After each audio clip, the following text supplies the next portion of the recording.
नमस्कार दोस्तों, एक बार फिर से ETC एजुकेशनल ग्रुप में मैं राकेश गुप्ता आपका स्वागत करता हूँ। मित्रों, हमने जो लास्ट क्लास में पढ़ा था वो रिमाइंडर थ्योरम पढ़ा और रिमाइंडर थ्योरम की सीरीज को हम आगे बढ़ा रहे हैं। हम स्टार्ट भी वहीं से। आज हम लेक्चर 5वां लेंगे अपना, जिसमें हम शेषफल से रिलेटेड कुछ क्वेश्चन सॉल्व करेंगे। उससे पहले हम वहीं से रिवीजन करवाते हुए आपको आगे ले चलते हैं। हम शुरुआत करते हैं एक प्रश्न से। मैंने कहा कि 17 घाते 200 को 18 से विभाजित करने पर रिमाइंडर क्या बचेगा। तो क्या बचेगा आप देख रहे हैं, बहुत इजी होना चाहिए, तुरंत आना चाहिए। जैसे ही आपने इसको डिवाइड किया, चूंकि ऊपर छोटा है इसलिए माइनस का 1 आएगा। पावर में है 200, पावर में 200 जो कि सम को दर्शाता है, इसका मतलब आएगा कितना 1, और 1 कैसा है पॉजिटिव, इसलिए आपका रिमाइंडर कितना हो गया 1। ऐसे प्रश्नों को हमने सॉल्व करवाया था। तो जिन्होंने पिछला वीडियो नहीं देखा वो पिछला वीडियो देखें ताकि उनको चीज़ें पता चले कैसे। वैसे ही मैंने आपके सामने 2 प्रश्न लिख के रखे हैं। ये 2 प्रश्न, इन 2 प्रश्नों को पहले हम सॉल्व करेंगे। ये रिमाइंडर थ्योरम के हैं। जैसे पहला प्रश्न है, यदि n एक सम संख्या है तो 6 की पावर n माइनस 1 निम्न में से किससे पूर्णतः विभाजित होगी। तो ये if n is a even number, तो हमारा की पॉइंट कहाँ है, या फिर n क्या है, सम संख्या। अब हमें इसको बताना है कि किससे विभाजित होगी, ऑप्शन ये रखें। तो जरा बताइए कि अगर आपके पास 6 की पावर n माइनस 1 और n क्या है, एक सम संख्या। सम का मतलब सम की स्टार्टिंग कहाँ से होती, 2 4 6 8, ऐसे आप लेते चले जाएंगे। ये हो गया। या फिर आप रख लीजिए n इक्वल टू क्या 2p, और यहाँ पे p इक्वल टू आप रख सकते हैं 1 2 3 4 8 ऐसे करते जाए। तो अब कोई भी आप संख्या रख के सम देख लीजिए किससे विभाजित होगी, वही उसका आंसर। मान लीजिए मैं यहीं से शुरू करूँ 2 से, 6 की पावर 2 माइनस 1, तो कितना हो गया 6 6 36, 36 में से 1 गया कितना 35, और 35 किससे डिविजिबल है 35 से। इसी प्रकार से अगर आप 4 रखते हैं तो भी आंसर आ जाएगा 35 से डिविजिबल हो जाएगी। 6 रखते हैं, 8 रखते हैं, यानी कोई भी सम संख्या रखते हैं तो वो कोई भी सम संख्या के लिए वो किससे पूर्णतः विभाजित होगी, आपकी 35 से विभाजित होगी। हम यहाँ पे एक और प्रश्न लेकर आए हैं। If n is a natural number, मैंने पहले ही बताया था, जो मेरी पहले की क्लास थी उसमें मैं नेचुरल नंबर, सम संख्या, विषम संख्या, प्राइम नंबर, को प्राइम नंबर, वो सारी चीजें मैंने समझा दी थी। इसलिए अगर ये बातें आपको नहीं समझ में आ रही, प्रश्न की भाषा आपको समझ में नहीं आ पा रही, आप नहीं समझने पा रहे, तो आप पहले वाले लेक्चर जरूर देखें, पूरा समझ में आ जाएगा। तो if n is a natural number, यदि n एक प्राकृतिक संख्या है, तब 6 की power n plus 6n is always divisible by, तब 6 की पावर 6n की पावर 2 प्लस 6n किससे विभाजित होगी। ऑप्शन रखे हैं 6 से, केवल 6 से, 6 और 12 से, केवल 12 से, केवल 18 से। तो जरा देखिए करते हैं। तो हमें दिया है 6n की पावर 6n, और n क्या है, n है नेचुरल नंबर।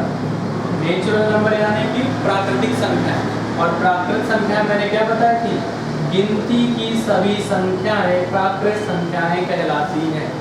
तो चलिए देखते हैं किससे है। तो इसको अगर हम करें, इसको हम क्या कर सकते हैं, इसको हम ये तो लिख सकते हैं 6n n प्लस 1, मैंने 6n को क्या ले लिया कॉमन। अब बताइए जो आपने पढ़ा है ये क्या है, n इंटू n प्लस 1, मैं लिख दूँ n इंटू n प्लस 1, ये क्या है, always divisible by even number. ये हमेशा किससे, ये हमेशा क्या है, विभाजित संख्या से विभाजित, सम संख्या से विभाजित होता है, क्योंकि ये किसका है, ये सम संख्या का फॉर्मूला है, सम संख्या का योग। मैंने आपको बताया था n इंटू n प्लस 1 सभी प्राकृत संख्याओं का, सम संख्याओं का योग कहलाता है। तो जरा देखिए अगर ऐसा है तो सम संख्याएं कौन सी हैं, यहाँ पे तो सम संख्या सभी दिख रहे हैं, तो ये किससे विभाजित होगी, ये विभाजित होगी किससे, 6 और 12 से, हमेशा केवल 6 और 12 से। जरा देख लेते हैं चेक करके।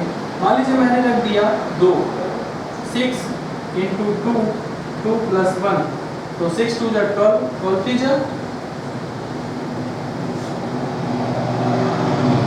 जा 36। ये 36 किससे किससे, 6 से भी और 12 से भी, यानी आंसर हो जाएगा आपका 6 एंड 12। ये हमने आपको रिमाइंडर थ्योरम के बारे में बताया, और बाकी आप प्रैक्टिस करिए, आपको चीजें पता चल जाएगी। आगे चलते हैं।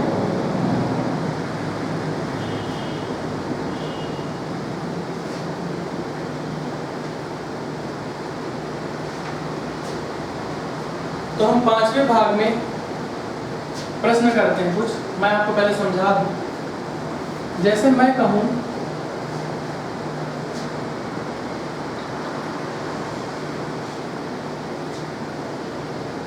मैं एक संख्या ले लूं 8, और यहाँ पे मैं भाज्य ले लूं, मैं ले लेता हूँ 27।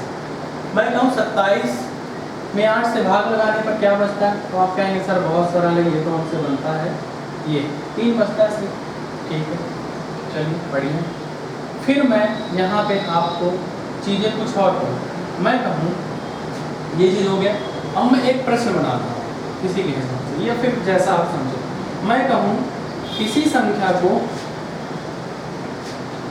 मैं कहूँ किसी संख्या को 25 से विभाजित करने पर शेष 7 प्राप्त होता है, तो उसी संख्या को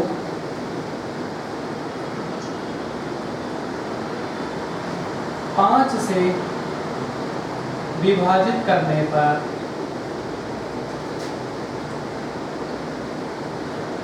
शेष क्या मिलेगा। एक प्रश्न आप अच्छे से समझ लेंगे तो फिर आपको बाकी प्रश्न डायरेक्ट बन जाएंगे, हो जाएंगे। शेष क्या प्राप्त होगा, क्या होगा। तो जरा देखिए, मैं इसको पहले प्रश्न के हिसाब से अगर आपको सेट करके बताऊं बिल्कुल बेसिक से, फिर मैं डायरेक्ट बता दूंगा आपको। इसमें पेन तक नहीं उठानी, आपका आंसर ये 2 सेकंड के अंदर आएगा। अगर मैं कहूँ मैंने किसी संख्या को 25 से विभाजित करना, यानी बन कैसे रहा 25, और यहाँ पे कोई संख्या है, वो संख्या हमें नहीं पता, हमने लिख दी है, हमें नहीं पता। पहले इस संख्या को जब हम 25 से विभाजित करते हैं तो शेष क्या बचता है, शेष बचता है हमारा 7। अब कह रहा है कि इसी संख्या को, ये जो n है, इसी संख्या को जब हम किससे 5 से विभाजित करें तो शेष क्या बचेगा। तो जैसे ही हमने देखा ये संख्या हमें नहीं पता, लेकिन हमें ये जरूर पता है कि ये जो संख्या है उसमें अभी 7 इंक्लूड है, और 25 से भाग लगाने पर 7 शेष बचा है। तो इसमें हम क्या करेंगे, और अगर आप इसमें निकालना चाहते हैं, जब आप इसमें निकालते हैं ये भागफल, तो आप कैसे निकाला करते थे, आपको भाज्य निकालना होता था तो आप ऐसे निकालते थे 25 भाजक गुणे भागफल और प्लस शेष, ये इससे निकालते थे आप इसमें भाज्य, ये आपका होता था भाज्य, ये भाज्य निकालने का ये था। इसका मतलब ये जो भाज्य है उसमें हमारा 7 इंक्लूड है। तो हम क्या करेंगे, जब इसमें 7 हमारा है और हम 5 से विभाजित करेंगे, और जैसे ही हम 5 से विभाजित करेंगे तो 5 चूंकि 7 से क्या है छोटा है, तो ये यहाँ पे शेष क्या बचाएगा, यहाँ पे शेष जब भी आएगा तो वो 7 से क्या होगा, हमेशा जो है आपका 7 में डिवाइड। इसको हम डायरेक्ट कैसे करेंगे, हो सकता है ये समझने में थोड़ा दिक्कत होगी। इसको हम ऐसे करेंगे, सेकंड भाजक क्या है, ये शेष फल में भाग लगा दीजिए, सेकंड भाजक का शेष फल में भाग लगा दीजिए, तो आपका डायरेक्ट आंसर आ जाएगा। देखिए ऐसे, ये सब कुछ भी आपको लिखना है, मैंने समझाने के लिए लिखा था।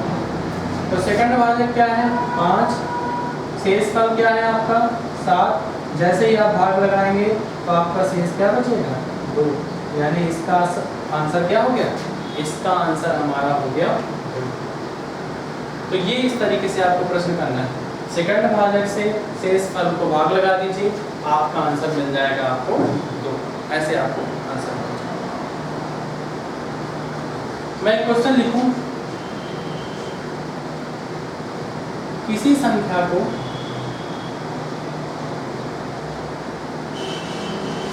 दो सौ अस्सी से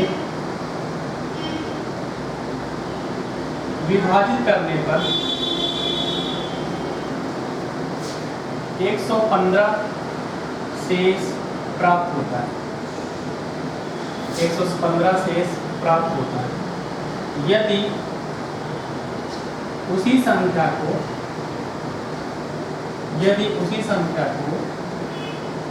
35 से विभाजित किया जाए तो शेष क्या प्राप्त होगा? तो शेष क्या प्राप्त होगा, ये हो। तो फिर से करिए वैसे, बहुत इजी। सेकंड भाजक क्या है? सेकंड भाजक है 35, फिर शेष क्या है? 115। 35 से 115 में भाग बढ़ाएंगे तो कितना बचेगा? अगर 3 बार जाएगा तो 3 बचे 15, 3 तिकाई 9 10, यानी आपका शेष कितना हो गया? 10। यानी आंसर क्या हो गया? 10। कर लेंगे बिल्कुल। क्यों? क्योंकि प्रश्न है बहुत इजी लेकिन बहुत ही important। तो ऐसे प्रश्न आपसे बन जाएंगे, मैं कोई भी प्रश्न तो आपसे बन जाएगा बिल्कुल। अगर मैं कहूँ किसी संख्या को 49 से विभाजित करने पर शेष फल 32 आता है, किसी संख्या को 49 से विभाजित करने पर शेष फल 32 आता है, यदि उसी संख्या को हम 7 से विभाजित करें तो शेष फल क्या प्राप्त होगा? तो आप कहेंगे पहला शेष फल 32 था, फिर विभाजित करना है 7 से, 7 चौक 28, यानी कि शेष फल क्या हो गया? 4। यानी कि शेष फल क्या हो गया? 4। बन जाएगा? बन जाएगा। ठीक है। और प्रश्न दो तो बन जाएंगे। अब प्रश्न चाहे आप जैसे भी करें, यदि किसी संख्या को 35 से विभाजित करने पर, यदि किसी संख्या को 35 से विभाजित करने पर शेष फल 15 प्राप्त होता है, शेष फल 15 प्राप्त होता है, तो उसी संख्या को 5 से विभाजित करने पर शेष फल क्या मिलेगा? कुछ नहीं, 15 0, 15 कुछ नहीं 0। मैंने कहा किसी संख्या को 35 से विभाजित करने पर शेष फल 15 मिलता है, तो शेष हो गया। फिर 5 से विभाजित करना है तो कितना हो जाएगा? 0। ऐसा इस तरीके से। इसी में हम थोड़ा और आगे बढ़े और एक क्वेश्चन मैं लिखूँ आपको।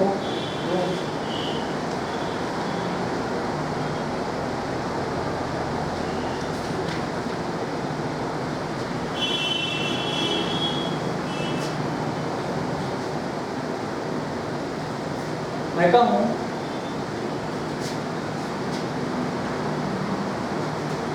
क्वेश्चन है, दो संख्याओं को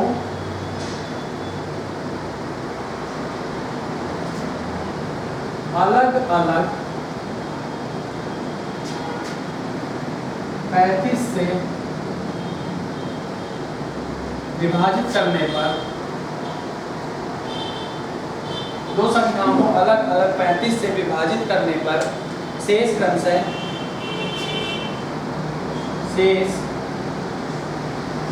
क्रमशः 11 व 17 प्राप्त होता है। 11 व 17 प्राप्त होता है यदि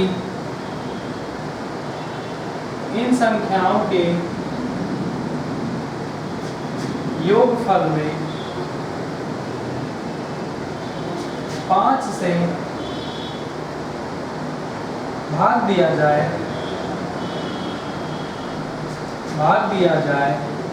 तो शेष फल क्या प्राप्त होगा?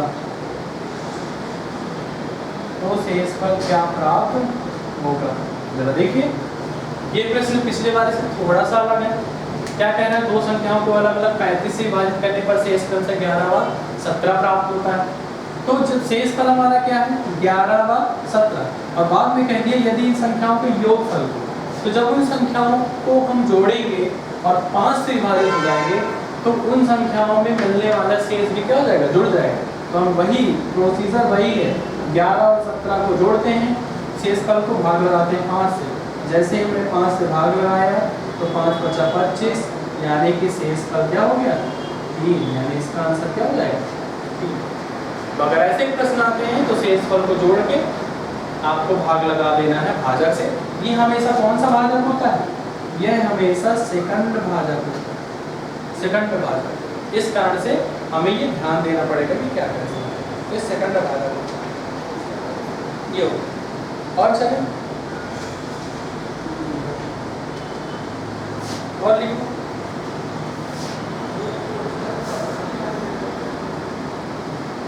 समझते जाइए।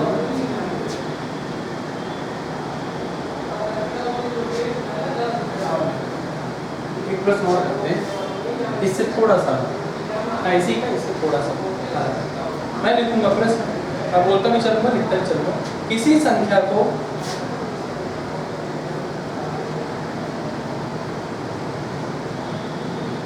किसी संख्या को 4 और 7 से उत्तरोत्तर यानी क्रमशः भाग देने पर शेषफल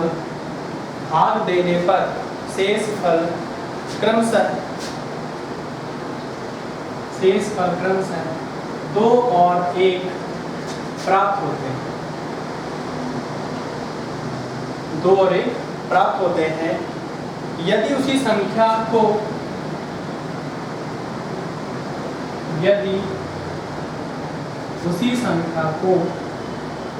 28 से भाग दिया जाए तो शेष क्या होगा, भाग दिया जाए तो शेष क्या होगा। पढ़िए एक बार प्रश्न, देखिए कोशिश करिए, प्रश्न एक बार जल्दी से पढ़िए, भाग क्या होगा।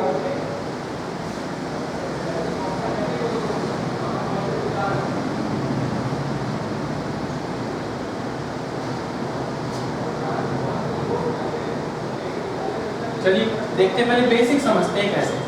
किसी संख्या को 4 और 7 से उत्तरोत्तर, यानी मैंने लिख लिया ये 4 से, ये हमने पहले संख्या लिख ली, हमें नहीं पता थी, यानी हमने इसमें भाग लगाया। तो जैसे ही भाग लगाया तो इसमें कुछ आपका भागफल मिलेगा और शेषफल। तो शेषफल हमें पता है, शेषफल कितना है, 4 से भाग लगाने पर शेषफल 2 मिलता है। और जब हम 7 से भाग लगाते तो यहाँ पे आपको a और फिर हम यहाँ पे मिल जाएगा b और शेष हमारे से मिल जाएगा कितना a। यस, यहाँ से हम भाज्य निकालेंगे, भाज्य बराबर कैसे निकालते हैं, भाजक गुणे भागफल प्लस शेषफल। यहाँ से निकालेंगे हम तो भाज्य बराबर भाजक गुणे भागफल प्लस शेषफल। उठा करके a का मान यहाँ रख दीजिए पहले वाले में, क्योंकि पहली संख्या तो ये थी।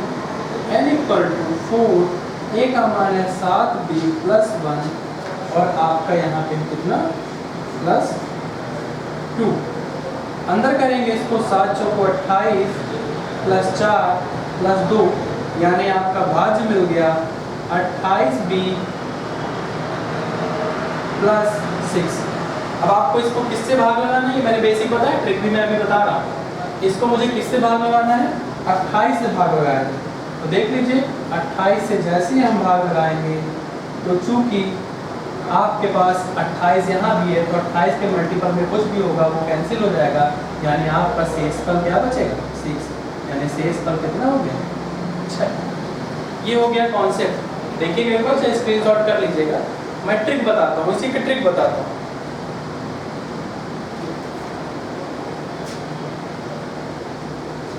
मैं ट्रिक यहाँ लिख देना। आपको क्या चाहिए, 28 से भाग लगाया जाए तो शेष क्या होगा। तो इसकी ट्रिक होती है, प्रथम शेषफल या प्रथम शेष प्लस द्वितीय शेषफल या द्वितीय शेष गुणे प्रथम भाजक। प्रथम शेष प्लस द्वितीय शेष गुणे प्रथम भाजक। तो जरा उठा के रखिए, पहला शेष क्या है, प्रथम शेष है 2, फिर प्लस दूसरा शेष क्या है, दूसरा शेष है 1, फिर पहला भाजक क्या है, पहला भाजक है 4। सॉल्व करेंगे तो कितना आएगा, सॉल्व करेंगे तो 4 एकम 4 और 4 2 6, यानी इसमें भी कितना शेष ये, यानी आपका आंसर आ गया, समझ गए। तो ये हो गया हमारा इस प्रश्न का भी। तो मैंने इसमें रिमाइंडर वाले में मैंने ये भी क्वेश्चन आपको लेवल वाले कराए, ज़्यादातर क्वेश्चन जो मैंने इस पे पहले कराए वो आते हैं, फिर जोड़ वाले आते हैं, और ज़्यादा आना होगा तो फिर ये आते हैं। ये मैक्सिमम ठीक है, ये लेवल इतना आपका। तो इसमें शेष फल वाले भी क्वेश्चन आपके थ्योरी वाले में मैंने कुछ करवा दिए। अब प्रश्नों की संख्या आप अपने से कर सकते हैं, कहीं से भी आप अपनी प्रैक्टिस कर सकते हैं, बशर्ते इतना सफिशिएंट है। तो मैंने आपको नंबर सिस्टम में क्लासेस कितनी कर दी, मैंने आपको नंबर सिस्टम में 5 क्लासेस करवा दी, जो कि मुझे भी सफिशिएंट लगा। मैं देखूंगा मुझे और भी अगर कुछ लगता है तो मैं उसे कंटिन्यू करूंगा। तो फिलहाल हम आज के लिए इतना रखते हैं, और अगर आपको कंटिन्यू ये सारी चीज़ें पसंद आ रही हैं तो इसे आप लाइक करिए, सब्सक्राइब करिए और अपने दोस्तों को शेयर करिए। आज के लिए इतना, थैंक यू।